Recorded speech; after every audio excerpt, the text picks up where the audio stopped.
சுக்கிரனை ராசிநாதனாக கொண்ட ரிஷபராசி என்பவர்களுக்கு வருகின்ற நாட்கள் எப்படி இருக்குது, வருகின்ற நாட்களுடைய கிரக அமைப்புகள் எப்படி இருக்குது, என்னென்ன விஷயங்கள்லாம் ரொம்ப சாதகமாக இருக்க போகுது. ஏன்னா நில ராசி அப்படிங்கிறதுனால இந்த ரிஷபராசி என்பவர்கள் ரொம்ப பொறுமையாக இருப்பாங்க.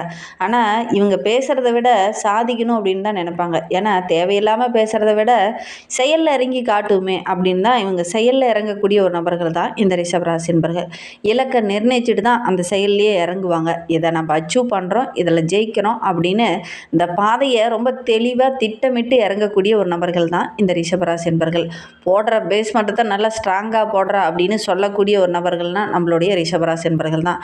எந்த விஷயத்தில் இறங்கினாலும் திட்டமிட்டு பொறுமையாக நிதானமாக இறங்க தெரிந்த ஒரு நபர்கள் தான் இந்த ரிஷபராசி என்பர்கள். ஆனால் இறங்கிட்டாங்க அப்படின்னா அந்த காலமாடி மாதிரி தான், அசைக்க முடியாது. அந்த மாதிரி தெளிவாக இறங்கக்கூடிய ஒரு நபர்கள் தான் இந்த ரிஷபராசி என்பர்கள். இவங்களுக்கு வருகின்ற நாட்கள் எப்படி இருக்குது, வருகின்ற நாட்களுடைய கிரக அமைப்புகள் எப்படி இருக்குது, என்னென்ன விஷயங்கள்லாம் உங்களுக்கு சாதகமாக இருக்க போது இந்த ரிஷபராசி என்பர்களை பற்றி நீங்கள் தெரிஞ்சுக்கணுன்னா இந்த வீடியோவை முழுமையாக பாருங்கள்.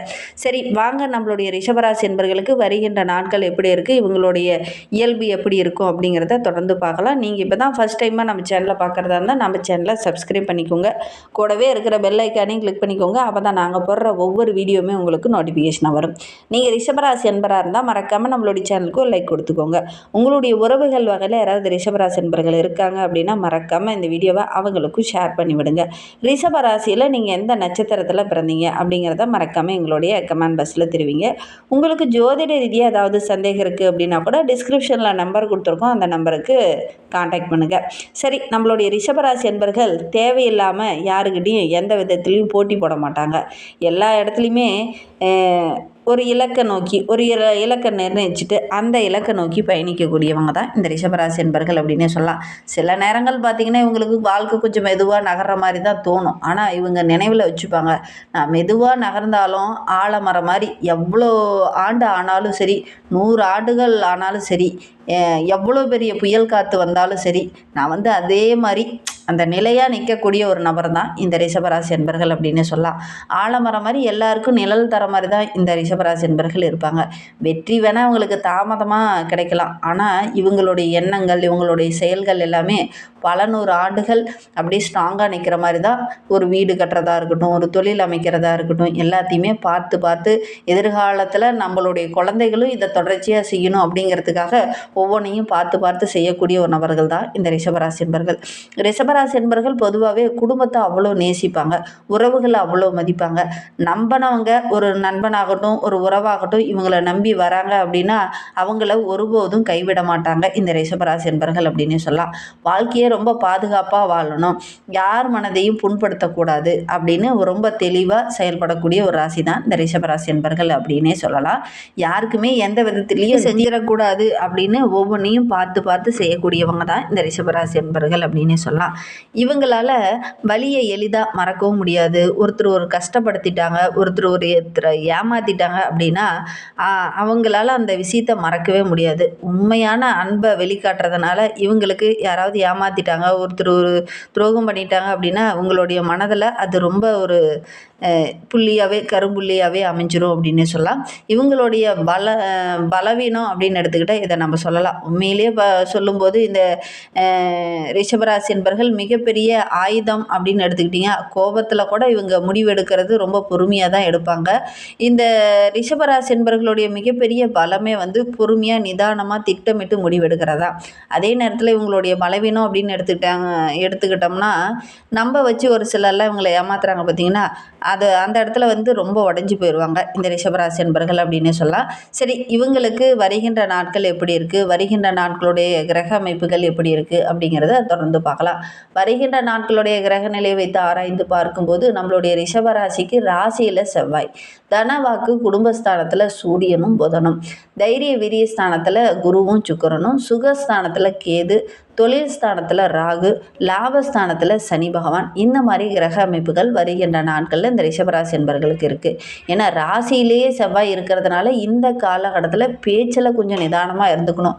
பொதுவாகவே நம்மளுடைய ரிஷபராசி என்பர்கள் ரொம்ப பொறுமையான ஒரு நபர்கள் தான். ஆனால் இந்த காலகட்டத்தில் ராசியிலேயே செவ்வாய் இருக்கிறதுனால எதுலேயுமே கொஞ்சம் அளவுக்கு மீறி பேச ஆரம்பிச்சிருவீங்க. பேச்சில் கண்ட்ரோல் பண்ண முடியாத அளவுக்கு பேச ஆரம்பிச்சிருவீங்க. கொஞ்சம் பேச்சில் மட்டும் நிதானமாக இருங்க. யாருக்கும் இந்த காலகட்டத்தில் வாக்குறுதி கொடுக்க வேண்டாம். ஆடம்பர பொருளெல்லாம் வாங்கணும் அப்படிங்கிற மாதிரி ஒரு ஆர்வம் வரும் இந்த ரிஷபராசிக்கு அப்படின்னு சொல்லலாம். ஏன்னா தைரிய வீரிய ஸ்தானத்தில் குரு பகவானும் சுக்கிரனும் அமர்ந்திருக்காங்க. அதனால் ஆடம்பர பொருளெல்லாம் வாங்கணும், ஆடம்பரமாக வீடு கட்டணும், ஆடம்பரமாக ஒரு கார் வாங்கலாம், ஆடம்பரமாக ஒரு வீட்டுக்கு தேவையான பொருள் வாங்கலாம் அப்படிங்கிற மாதிரி ஒரு ஆர்வம், எண்ணம் இதெல்லாம் இந்த ரிஷபராசிக்கு இந்த காலகட்டத்தில் வரும். இப்படி ஆடம்பரமாக பொருள் வாங்கும்போது கொஞ்சம் கூடுதலாக செலவாகும். அதை மட்டும் நீங்கள் கொஞ்சம் மனதில் வச்சுக்கிட்டு ஒவ்வொரு பொருளையும் வாங்குங்க. தேவைக்கு அதிகமாக பொருள் வாங்கிறது உங்களுக்கு ஒரு சில இடைஞ்சலை இந்த காலகட்டத்தில் கொடுக்கும். அதனால் தேவைக்கு அதிகமாக ஆடம்பர பொருள் வாங்கிறத குறைச்சிக்கோங்க. தொழிலில் வியாபாரத்தில் கொஞ்சம் மெத்தனமாக இருப்பீங்க, சுறுசுறுப்பு இல்லாமல் கொஞ்சம் மந்த நிலையாக இருப்பீங்க. செவ்வாய் ராசியில் இருக்கிறதுனால கொஞ்சம் வேகம் பிடிக்கும். ஆனாலும் நீங்கள் ஒரு சில விஷயத்தில் திட்டமிட்டு இறங்குறது இந்த காலகட்டத்தில் நல்லது அப்படின்னு சொல்லலாம். ஒரு சிலர்லாம் புதுசாக ஒரு ஆர்டருக்காக வெயிட் பண்ணிகிட்டு இருப்பீங்க, அது கொஞ்சம் தாமதமாக கிடைக்கும். நீங்கள் கொஞ்சம் அவசரம் காட்டுவீங்க, அதனால் ஒரு சில இடைஞ்சல்கள்லாம் வரதுக்கான ஒரு சூழ்நிலை இருக்குது. அதனால் கொஞ்சம் நிதானமாக இந்த காலகட்டத்தில் இருக்கிறது நல்லது அப்படின்னு சொல்லலாம். உத்தியோகத்தில் இருக்கிறவங்களுக்கு ஒரு சிலருக்கு புதுசாக பொறுப்போ அல்லது ஒரு சம்பள உயர்வோ, ஒரு சிலருக்கு இடமாற்றமோ இதெல்லாம் கிடைக்கக்கூடிய யோகம் இருக்குது இந்த ரிஷபராசிக்கு அப்படின்னே சொல்லலாம். மேலிடத்துலேருந்து உங்களுடைய வேலையில் மேல் அதிகாரியோட அன்பு ஆதரவு கிடைக்கும். முக்கியமாக ஒரு சில பொறுப்புகள் அவங்க உங்ககிட்ட கொடுப்பாங்க, அதை கண்ணும் கருத்துமாக செயல்படுறது நல்லது. அடுத்தவங்களை நம்பி அந்த பொறுப்புகளை ஒப்படைக்க வேண்டாம். குடும்பத்தில்னு எடுத்துக்கிட்டிங்கன்னா இந்த காலகட்டம் ரொம்ப திருப்திகரமான காலகட்டமாக இருக்குது. வீட்டுக்கு தேவையான ஆடம்பர பொருளெல்லாம் வாங்குவீங்க, அதற்காக கொஞ்சம் கூடுதலாக செலவாகும். வீடு வாங்கலான்னு ஒரு சிலருக்கு எண்ணம் வரும், ஒரு சிலருக்கு மனை வாங்கலாம் அப்படிங்கிற மாதிரி ஆர்வம் வரும். இதெல்லாம் முதலீடு போடணும் அல்லது இதெல்லாம் வாங்கணும் அப்படிங்கிற ஒரு எண்ணங்களும் ஆர்வமும் இந்த காலகட்டத்தில் இந்த ரிஷபராசிக்கு வரும். ஓரளவுக்கு பணம் இருக்கிறதுனால இதெல்லாம் வாங்கணும் அப்படிங்கிற மாதிரி ஒரு எண்ணமும் ஆர்வமும் ஒரு சில ரிஷபராசி என்பவர்களுக்கு வரும். அப்படி வாங்கும்போது அந்த டாக்குமெண்ட்லாம் கரெக்டாக இருக்கா அப்படின்னு செக் பண்ணி பார்த்துட்டு வாங்குங்க.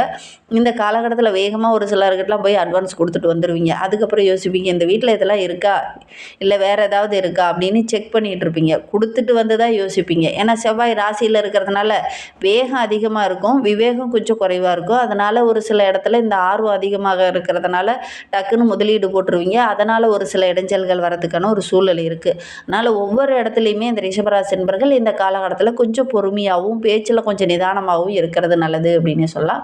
எதிர்பார்த்த செல்வாக்கு அப்படிங்கிறது இந்த காலகட்டத்தில் உங்களுக்கு கிடைக்கும் அப்படின்னு சொல்லலாம். தொழிலில் வியாபாரத்தில் வேலை செய்கிற இடத்துலலாம் கூட ஓரளவுக்கு லாபம் கிடைக்கும்.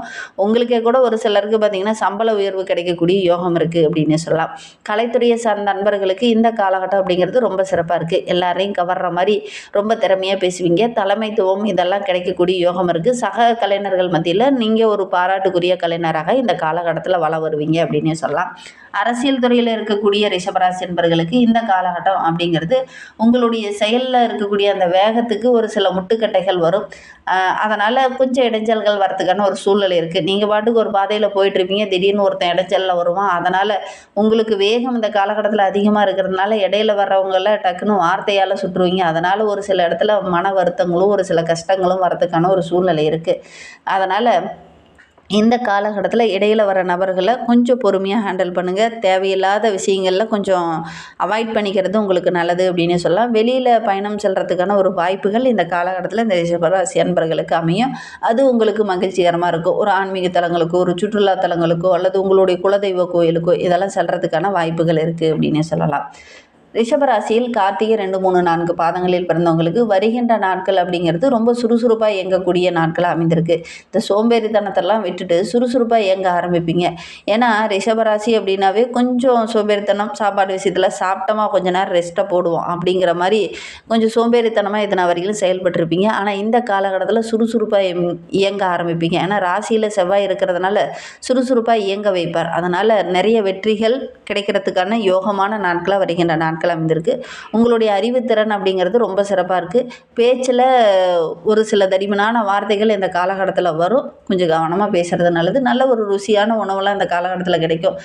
எடுக்கிற காரியங்களும் ஓரளவுக்கு வெற்றியாக அமையக்கூடிய ஒரு யோகமான கிரக அமைப்பு இந்த கார்த்திகை நட்சத்திரக்காரர்களுக்கு அப்படின்னு சொல்லலாம். ரோகிணி நட்சத்திரக்காரர்களுக்கு வருகின்ற நாட்கள் அப்படிங்கிறது வளர்ச்சிக்காக சில திட்டங்கள்லாம் இந்த காலகட்டத்தில் திட்டம் தீட்டுவீங்க. இந்த முடிவுகளை வீட்டில் இருக்கிறவங்ககிட்ட கலந்து ஆலோசித்து முடிவெடுப்பீங்க. அது உங்களுக்கு சக்ஸஸ் அமையும். பணவரத்து அப்படிங்கிறது ஓரளவுக்கு சிறப்பாக இருக்குது. உங்களுடைய செயல்பாடுகள் எல்லாமே ரொம்ப பாராட்டுக்குரியதாக இருக்கும். வெளியில் பயணம் செல்கிறதுக்கான வாய்ப்புகள் அமையும். மனதில் இருந்ததை ஒவ்வொன்றா செயல்படுத்த ஆரம்பிப்பீங்க. அதன் மூலிமா நல்ல ஒரு மகிழ்ச்சி எதிர்பார்க்கலாம். வீட்டில் கூட உறவுகள் வருகை இருக்கிறதுனால வீட்டுக்குள்ளே நல்ல ஒரு மகிழ்ச்சி இருக்கும். அதே மாதிரி இந்த காலகட்டத்தில் இனிமையான வார்த்தைகளை பயன்படுத்துங்க. ஒரு சில இடத்துல தடிமனான வார்த்தைகளை பயன்படுத்துவீங்க. அதனால் ஒரு சில காரியங்கள் தடைபடுறதுக்கான ஒரு சூழ்நிலை இருக்குது. அதனால் கொஞ்சம் கவனமாக பேசுகிறது நல்லது அப்படின்னு சொல்லலாம். மிருகசீரிடம் 1-2 பாதங்களில் பிறந்தவங்களுக்கு வருகின்ற நாட்கள் அப்படிங்கிறது ரொம்ப சிறப்பாக இருக்குது.